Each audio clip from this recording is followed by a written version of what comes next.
కసిరెడ్డి నారాయణ రెడ్డి రంగారెడ్డి జిల్లా తలకొండపల్లి మండలం రాంపూర్ గ్రామంలో ప్రాథమిక వ్యవసాయ సహకార సంఘం ఆధ్వర్యంలో ఏర్పాటు చేసిన వరి ధాన్యం కొనుగోలు కేంద్రాన్ని ఎమ్మెల్యే కసిరెడ్డి నారాయణ రెడ్డి ప్రారంభించారు.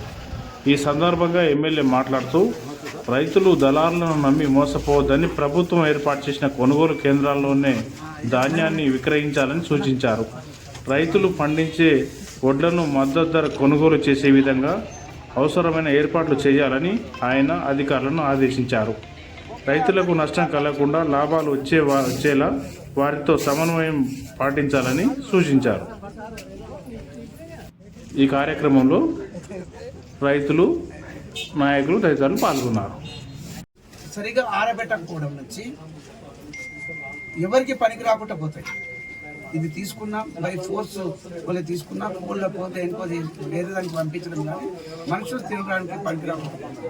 సో దయచేసి రైతులకు కూడా మా విజ్ఞప్తి, మంచి మద్దతు ధర 2,389 రూపాయలు క్వింటాల్కు తీసుకోవాల్సిన అవసరం ఉంది. తాళ్ళు పిల్లలు అవి లేకుండా మరి సహకరించాలని చెప్పేసి తెలియజేస్తున్నాం. ముఖ్యంగా ముక్కపోతే ఇబ్బంది అవుతుంది. అవి మీరు పండించడానికి అర్థం లేకుండా పోతుంది కాబట్టి సరిగా తీసుకురావాలని చెప్పి రైతులకు విజ్ఞప్తి చేస్తున్నాం.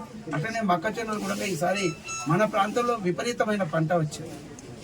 వర్షాలు బాగుపడ్డాయి, నీళ్లు ఉన్నాయి, మరి ఎరువులు వేసుకున్నారు, చాలా పంట వచ్చింది. నాకైతే చాలా సంతోషంగా ఉంది. రైతులు ఈ విధంగా చేసినందుకు వారు బాగుపడుతున్నందుకు తృప్తిగా కూడా ఉంది.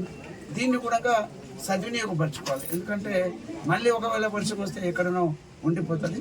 ఇప్పుడు మేము ఎక్కడికక్కడ ప్రతినిత్యం దీన్ని ఇమీడియట్గా ఈ లారీలతో లిఫ్ట్ చేయడం, మీరు తీసుకొచ్చిన ధాన్యాన్ని ఏ రోజుకు ఆ రోజుకు పంపించేటువంటి ఏర్పాట్లు కూడా చేస్తామన్నాం. ఇక్కడ కేశవరెడ్డి గారు ప్యాక్స్ చైర్మన్గా కష్టపడి దీని వెంబడి తిరిగి ఈ సీజన్లో మరి రైతులకు న్యాయం జరిగే విధంగా చూస్తున్నందుకు వాళ్ళకు కూడా ధన్యవాదాలు తెలియజేస్తా ఉన్నాను. అదేవిధంగా ఈ రాంపూర్ గ్రామంలో ఇండ్లు కూడా 32 ఇచ్చినామని చెప్తా ఉన్నారు.